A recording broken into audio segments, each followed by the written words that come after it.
direct des courses avec la Fédération Anjoumen Centre-Ouest et Oxygène Radio.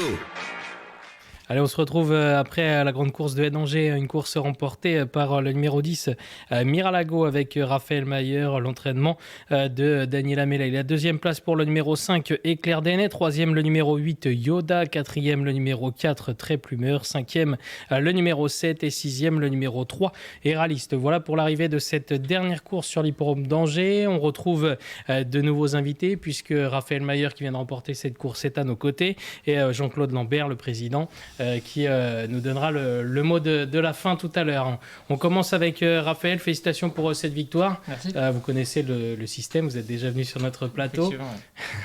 Ouais. Miralago, est-ce qu'il vous a surpris aujourd'hui? Il remet les pendules à l'heure. Surpris un peu, parce qu'il effectue sa rentrée. Dadila, son entraîneur, était peut-être un peu... c'était un peu la question, savoir s'il était vraiment prêt ou pas. Il était prêt. C'est effectivement ce qu'on a la réponse, mais c'est juste ça la petite question. Voilà, le cheval était bien le matin, me disait-elle, et voilà, j'ai eu un beau parcours et il s'est bien imposé quand même pour finir. C'est de bon augure, puisque c'était une rentrée, il va peut-être monter là-dessus, donc il devrait répéter. Ouais, effectivement, c'est un cheval, je pense, qui a le meeting de Pau en vue. Et vu ses performances, il avait fait des belles performances en steeple. Et je pense que son domaine, ça va être à Pau. Il va y avoir des belles courses pour lui. On s'était déjà vu, en effet, dernièrement. On avait parlé un petit peu de vous. Je voulais rappeler vos stats. Cette année, c'est 16 victoires, 65% de réussite à l'arrivée. Des stats vraiment excellentes. Ouais, j'avoue que c'est pas mal. Ouais. Ça fait plaisir. Qu'est-ce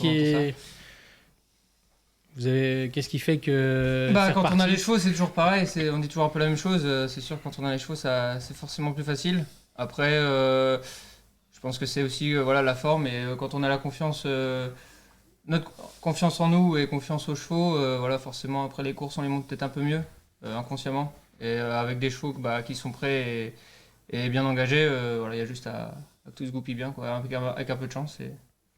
Voilà, c'est un ensemble de tout, quoi. Rappelez-nous le matin, chez qui est-ce que vous allez?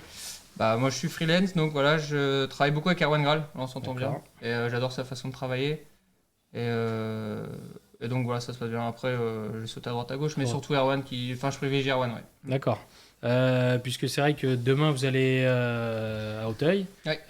Ça tombe bien, c'est les 48 heures de l'obstacle. Ça, donc ouais. j'imagine que c'est une fierté, c'est un peu une preuve un gage de confiance et de réussite. Oui, forcément, quand vous êtes sur des chevaux les jours des 48 heures, ça peut faire que plaisir, hein, parce que c'est des journées où en tant que jockey, on veut pas rater. Et c'est vrai qu'aujourd'hui, de voir Auteuil à la télé, c'était un peu frustrant, mais bon, quand on vient et qu'on gagne une course... ça va. Non, mais voilà, effectivement, c'est sûr que ça met du baume au cœur, mais c'est vrai qu'Auteuil, il n'y a pas plus magique, et avec les belles courses et les bons chevaux, c'est sûr que ça donne envie. L'avantage, c'est que là, vous repartez avec le plein de confiance pour demain. Ouais, effectivement, en plus, d'être venu et d'avoir gagné, c'est sûr que pour demain, ça met en avant. Ouais. Justement, on va parler de vos partants. Instant Précieux qui vient de chuter. Comme on le disait, vous êtes freelance, vous montez à droite à gauche. Là, c'est pour l'entraînement d'Étienne et Grégoire Linders. Qu'est-ce que vous en attendez d'Instant Précieux? Écoutez, c'est un cheval qui vient de tomber sur les pommes de Compiègne en steeple. Au niveau valeur en haie, elle est assez basse. Donc je pense qu'il a quand même une chance, parce que ça va être un parcours exigeant, 4300 mètres dans ce terrain. Je pense qu'il va falloir des chevaux qui sont durs et qui ont l'aptitude. Et je pense qu'il en fait partie. Après, c'est toujours pareil, il faut toujours bien voyager. C'est des courses où il y a assez de rythme, des handicaps. On sait que ça fait beaucoup quand même de bien voyager. Donc va falloir un peu de chance. Également de la chance, il en faudra peut-être avec UPK-T, mais avant le coup, vous avez vraiment une très belle cartouche. UPK de Tech qui vient de gagner vraiment de très belle manière d'ailleurs à Auteuil, qui était pénalisé de 3 kilos. Est-ce que selon vous, c'est rédhibitoire ou pas forcément? Rédhibitoire, non. Après, forcément, les pénalités, on les voit toujours d'un mauvais œil, mais 3 kilos, je trouve que ça reste correct. Parce que c'était une deuxième épreuve, mais le cheval l'a bien gagné. Et il est dans le quintet, donc c'est qu'il a sa place, je pense. Après, c'est pareil, c'est un cheval qui se monte de l'arrière-garde, donc il va falloir bien voyager aussi. Et 4300 mètres, pour moi, il les a dans les jambes. Après, moi, je suis confiant. Mais voilà, C'est vrai que pour faire l'arrivée du quintet. il a vraiment bien gagné, donc c'est logique qu'il soit pénalisé. Mais ce qu'on peut mettre également en avant, c'est qu'il a été arrêté quelques temps, donc on peut certainement penser qu'il vient avec de la fraîcheur et pourquoi pas encore un peu de marge. Ouais, effectivement, à Compiègne, on avait couru le quintet, on avait juste fait la ligne droite, il avait couru il avait fait une super ligne droite. Donc on était assez confiant justement quand il est rentré dans la deuxième épreuve à Auteuil. Bon bah il a confirmé ce qu'on pensait de lui. Et voilà, là le quintet, demain avec de la fraîcheur, ouais, c'est sûrement un bel objectif. Ouais. Là, c'est une très bonne cartouche. Ouais. Bah, on vous souhaite en tout cas de la mettre au fond. Bah c'est ça.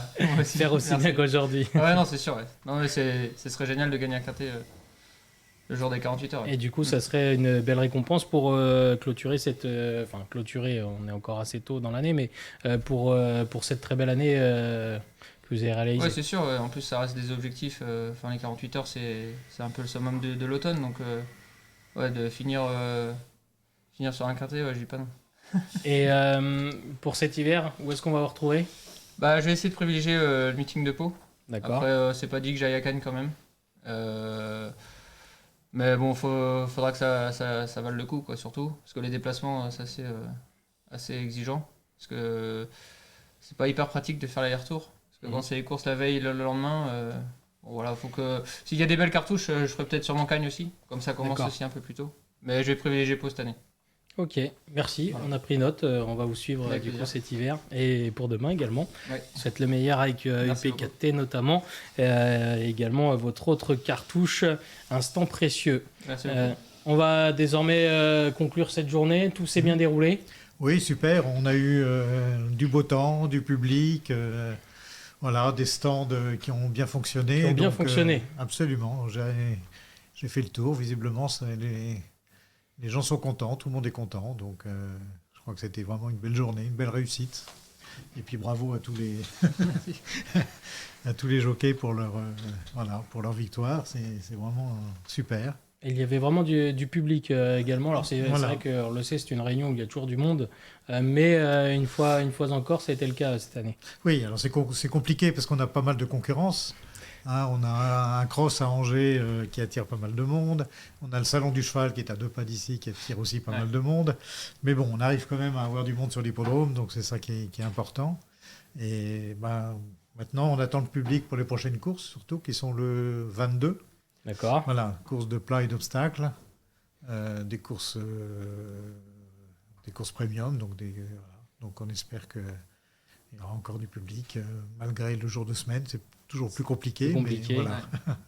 En tout cas, donc on prend note le 22 et tout par à la fait. suite. Et alors par la suite, on a le 26, donc qui est un dimanche où on a des courses trop obstacles PMH. Voilà. Et après, le 2 décembre, on commence des courses de trot, sachant qu'en décembre, il n'y a plus que Vincennes et Angers qui courent au trot. Donc voilà. Donc je pense qu'on aura du monde, en tout cas pour ces courses-là. C'est ce qu'on souhaite. Merci, Président. Merci bien. Merci à vous. Et puis bravo pour ce plateau Oxygène qui fait toujours... Voilà, exactement, qui fait toujours plaisir. Merci à tous les deux d'être passés nous voir. Félicitations et bonne chance pour demain. Nous, on va conclure là-dessus. Merci de nous avoir suivis. C'était la dernière pour nous pour cette année, la dernière des plateaux itinérants d'Oxygène Radio et de la Fédération Anjoumen Centre-Ouest. On espère vous revoir l'année prochaine. On espère également que vous avez pris du plaisir à nous suivre durant toute cette année, que vous avez découvert aussi bien des métiers que des professionnels, que vous avez pu apprendre à les connaître. C'était vraiment l'objectif, c'était d'en savoir un peu plus sur l'envers du décor, d'apprendre et de connaître les histoires des professionnels, des acteurs des courses.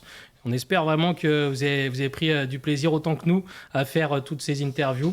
Et puis, on vous souhaite une bonne fin de journée. On espère vous retrouver l'année prochaine. Et on vous dit à très vite. Ciao, bye bye.